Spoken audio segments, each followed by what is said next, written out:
Hey, you know something, gang? That doom ain't really It's all Green Tea, there. it's your girl Joleesa, and we're back with another video. The Black Phone wasn't a movie.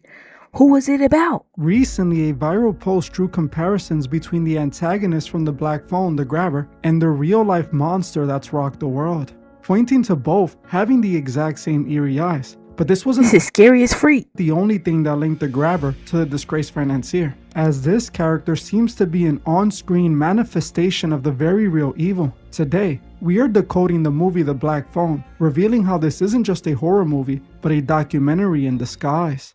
Released in A blackumentary? He was targeting little boys.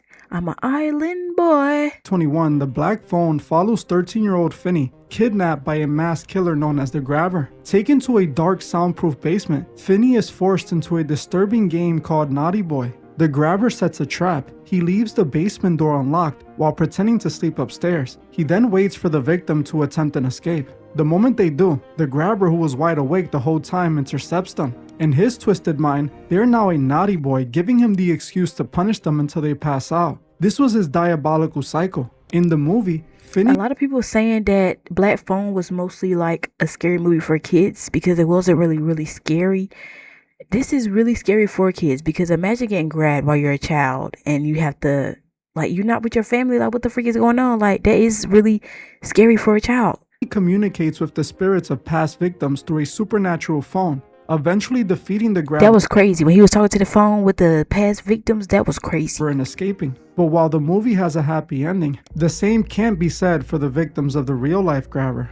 You cannot deny that this character has the exact same eyes as the wickedest man to ever live. I don't think this was a coincidence. I believe they cast someone with those distinct eyes for a very Who is more wickeder, Jeffrey Epstein or Donald Trump? specific reason. A secret nod to show us that this evil was much more real than we want to believe. The Grabber didn't just snatch kids, he lured them. In the movie, he poses as a struggling magician, dropping groceries or black balloons to play on a child's innocence. The moment they stop to help, he uses a chemical agent to incapacitate them and vanishes into a black van. Once they were in that soundproof basement, he set his trap. He needed them to fail his game so he can justify the violence that followed. This is a direct metaphor for the real-life method used by this monster. Just like the Grabber, the real-life monster used a lure, the promise of money or a modeling career. He sent out scouts to high schools and middle schools offering cash for massages. Once the victim was lured to the estate, the isolation began, just like Finney in the basement. The massage was the trap. The moment they agreed, he revealed his true darker intentions. In the Black Phone, Oh, come on. Oh my gosh. it was a concrete dungeon. In real life, it was a multi-million scary, dollar bro. estate or a secluded island where no one can hear them scream. The similarities go even deeper into the history of these monsters. In the movie, the Grabber worked as a child counselor, while in reality, this monster strategically positioned himself as a math and physics teacher at a prestigious school. He was a math and physics teacher? Both men occupied positions of trust, placing themselves exactly where they can study their targets long before their true intentions were revealed. But the most chilling parallel isn't how they started, it's how they were stopped in the end. In the Black Phone, the Grabber is outsmarted by the very victims he tried to silence. His past victims reached through the veil to tell Finney exactly how to stop him. In the real world, the truth was finally revealed when the survivors stood up and exposed the network. Their bravery led to the second and final arrest that ended his reign for good. Whether it's on a movie What the screen freak or did in that a say? courtroom, to tell when the survivors Victim stood up and spoke out in court. I have found my voice now. I will not be silenced. stood up and exposed the network. Their bravery led to the second and final arrest that ended his reign for good. Whether it's on a movie screen or in a courtroom, Bro. the message is the same. The truth always finds a way to call out from the darkness. But the similarities don't stop there. We also have to look at the symbolism behind the creepy mask he wears. In the movie, the Grabber wears a multi-part mask that he consistently swaps out. One for smiling, one for frowning, and one with no mouth at all. He literally changes his face depending on the game he's playing. To me, this is a direct nod to the dual lives these real-life monsters lead. One face is the brilliant philanthropist or the genius investor they show to the public, while the other face is the monster they What the freak? keep in the shadows. It's about the public versus the private persona. Just like the grabber used magic tricks to appear harmless, this monster uses wealth and science to mask his true intentions. There is also the character of Max, the grabber's brother who lives in the same house but claims to be completely oblivious to the kidnappings happening right under his feet. I had to turn the lights on, bro. He's obsessed with solving the crimes while the victim is literally in his basement. Now, how many times have we seen this in the real world? The business partners, the socialites, and the family members who claim they saw nothing while the unthinkable was happening right in front of them. They want us to believe the black phone. Nothing back. This monster uses persona.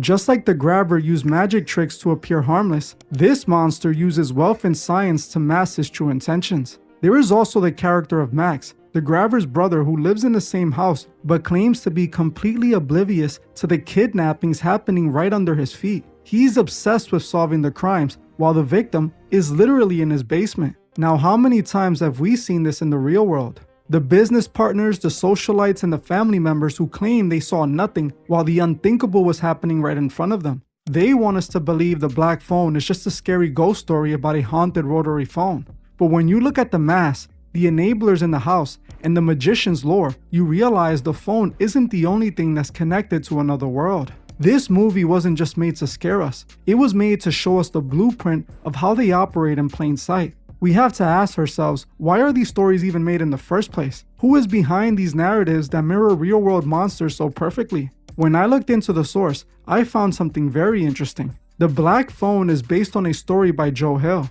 If that name doesn't ring a bell, he is the son of the most famous horror writer in history, Stephen King. Now, why is that connection so important? Because Stephen King once infamously Epstein client list is real, so the Tooth Fairy and Santa Claus. He tweeted that the client list was as real as Santa Claus and the Tooth Fairy. He dismissed the reality of these victims as a fairy tale. Many saw this as more than just a disrespectful tweet. They saw it as a red flag. Why would someone go so far out of their way to claim the list isn't real? It makes you wonder what's being hidden, especially when you look at the patterns in their work. From the Black Phone to Stephen King's It, where a monster feeds on the fear of children in a sewer dungeon, or The Institute, where gifted children are kidnapped for their powers, or even the shadowy groups in the Shining universe who hunt kids to drain them, there is a dark, consistent pattern here. When the person writing these stories tells you that the real world It'd be so scary to be a kid. Evidence is a fairy tale, you have to ask, is he writing fiction or is he showing us what he knows? Now, I think a full video into the world of Stephen King and The Shining is definitely needed. If you want to see that, comment The Shining below. And if I see enough of you interested, I'll make sure that's the next video. You have to realize that the Black Phone isn't an isolated incident. It's a part of a larger cinematic tapestry we've been decoding on this channel for a long time. Think back to my video on Eyes Wide Shut. Stanley Kubrick wasn't just making a movie about a mass party. He was Bro, this movie is crazy, bro. Showing us the ritualistic architecture of the elite. He showed us the magic circle before he was silenced. Fast forward to today, and the Black Phone is doing the exact same thing, just for a different layer of the system. While Kubrick showed us the high ritual, Joe Hill and Stephen King are showing us the ground level, the mechanics of the kidnapping, the isolation, and the naughty boy trap. They are two sides of the same coin. One shows you the mansion, the other shows you the basement, but they're both describing the same disturbing underworld. There is one more detail I noticed from the movie. The physical layout of the grabber's basement. In the movie, the room is described as being completely soundproofed, a concrete box where no one can hear you scream, despite being in the middle of a suburban neighborhood. It was designed to be a blind spot in reality. Now, when you look at the reports from the real-life monsters' properties, from the ranch in New Mexico to the secluded island, there is a recurring theme of soundproof rooms and high-tech isolation. The victims described rooms with reinforced walls and heavy doors, specifically built to ensure that no matter how loud the horror got, the outside world remained oblivious. My journey into trading, like that learning curve, has Bro, I never seen this type of take on this movie, but bro, this is crazy. The police are shown as being completely incompetent, literally standing right above the basement and seeing nothing. This is the most realistic part of the movie. It mirrors the decades of intentional blindness from the authorities who walked the halls of those mansions and flew on those private planes, only to claim later that they noticed nothing unusual. The movie shows us that you don't need a secret island to hide an atrocity. Many of you ask, if this is a secret, why do they put it in movies? This is what many people call the revelation of the method. The theory is, the system has to tell you what they're doing to absolve themselves of the spiritual debt. By putting it in a horror movie, they turn a horrific reality into a jump scare. They want you to see the black van, the mask, and the soundproof basement and think, oh, that's just like that movie I saw. They are desensitizing you. They are turning your intuition into entertainment. So the media is used to desensitize people. That's facts. That when you see the real world evidence, when you hear about the disgraced financier or the private island, your brain dismisses it as a loony theory or a fairy tale, exactly like Stephen King's tweet tried to do. Remember, in the February documents, we saw plenty of connections between that world and Hollywood, showing these movie plots could theoretically be inspired by real-life evil. The pattern is becoming too loud to ignore. From the sewers of Derry and It, to the shine being drained from children, to the grabber in the black phone, these stories are obsessed with the same theme, the theft of innocence. When a writer with a global platform tells you the client list is as real as Santa Claus, while his own son releases movies like The Black Phone, that isn't a coincidence. It's a glitch in the narrative they built for us. They want us to stay on the surface, but the black phone is ringing, and the voices on the other end are telling a story the elite desperately hope we see as fiction. This is why I decode these movies, because once you see the blueprint, you can't unsee it. The Black Phone wasn't just a 2021 horror hit, it was an hour-and-a-half documentary disguised as fiction. Now, if you made it this far, it means you're seeing the patterns too. I want to hear from you in the comments. Why do you think the King family keeps telling the same disturbing story? Because to me, it seems like Hollywood loves telling on themselves, just like they're doing with the FX new show, The Beauty. If you want to hear about how the elite plan on... Bro, this is really crazy because a lot of these stories need inspiration. And where you get inspiration from?